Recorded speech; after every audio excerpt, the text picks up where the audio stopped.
साल 2020 के दिल्ली दंगों की आरोपी सफूरा जरगर समेत 3 पूर्व छात्रों के परिसर में प्रवेश पर जामिया मिलिया इस्लामिया ने लगाया प्रतिबंध। विश्वविद्यालय ने एक अप्रासंगिक और आपत्तिजनक मुद्दे पर विश्वविद्यालय में प्रदर्शन करने के आरोप में उनके प्रवेश पर लगा दिया है प्रतिबंध। बता दें कि जामिया प्रशासन ने सफूरा का एमफिल एडमिशन रद्द कर दिया था। दिल्ली दंगों से संबंधित कथित साजिश के मामले में सफूरा जरगर को गैर कानूनी गतिविधि अधिनियम के तहत गिरफ्तार कर जेल भेज दिया गया था। जून 2020 को मानवीय और चिकित्सा आधार पर फिर उन्हें रिहा किया गया था। वहीं आपको बता दें कि एक छात्रा के रूप में सफूरा का नामांकन रद्द किए जाने के बाद सफूरा जरगर और जामिया के कई अन्य छात्रों ने विरोध प्रदर्शन भी किए थे। उनका कहना था कि सफूरा को फिर से एडमिशन देने के साथ ही थीसिस जमा करने के लिए और समय दिया जाए। कार्यकर्ता और शोधार्थी सफूरा जरगर दिसंबर 2019 में संसद द्वारा संशोधित नागरिकता कानून CAA पारित किए जाने के बाद इसके खिलाफ प्रदर्शनों में कथित रूप से शामिल होने के कारण चर्चा में आई थी। सफूरा जरगर के अलावा जामिया मिलिया इस्लामिया के 2 और पूर्व छात्रों के खिलाफ भी आदेश जारी किए गए हैं।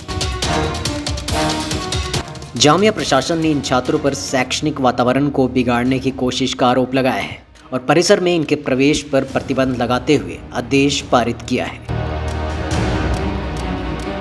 आदेश में यह कहा गया है कि सफूरा जरगर कुछ अन्य छात्रों के साथ शांतिपूर्ण शैक्षणिक वातावरण को बिगाड़ने के लिए अप्रासंगिक और आपत्तिजनक मुद्दों के खिलाफ परिसर में आंदोलन, विरोध और मार्च आयोजित करने में शामिल रही है, जो ज़्यादातर बाहरी है।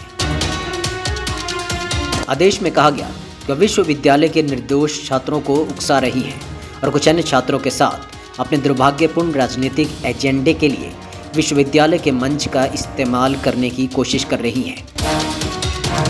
इसके अलावा वो संस्था के सामान्य कामकाज में बाधा डालने का काम भी कर रही है।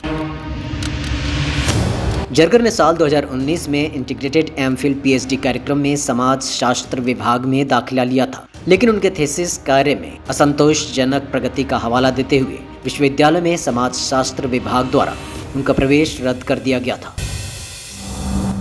एक अधिसूचना में कहा गया कि सफूरा जरगर ने अधिकतम 5 सेमेस्टर के निर्धारित समय के भीतर अपना एमफिल शोध प्रबंध जमा नहीं किया। वहीं इस मामले में सफूरा ने भी अपनी राय रखी, कहा कि उन्हें अपनी थीसिस जमा करने के लिए समय देने से वंचित किया गया, लेकिन दूसरे अन्य स्कॉलर्स के लिए समय बढ़ाया गया। सफूरा ने कहा कि उन्हें केवल एक कोविड एक्सटेंशन मिला, जबकि विश्वविद्यालय अनुदान आयोग UGC ने 5 विस्तार देने की पेशकश की थी। बता दें कि सफूरा 23 फरवरी 2020 को उत्तर पूर्वी दिल्ली में दंगे भड़काने और शुरू करने के लिए अन्य लोगों के साथ साजिश रचने के आरोपियों में से एक है। उनके खिलाफ दिल्ली पुलिस द्वारा गैर कानूनी गतिविधि रोकथाम अधिनियम UAPA 1967 के तहत मामला दर्ज किया गया था।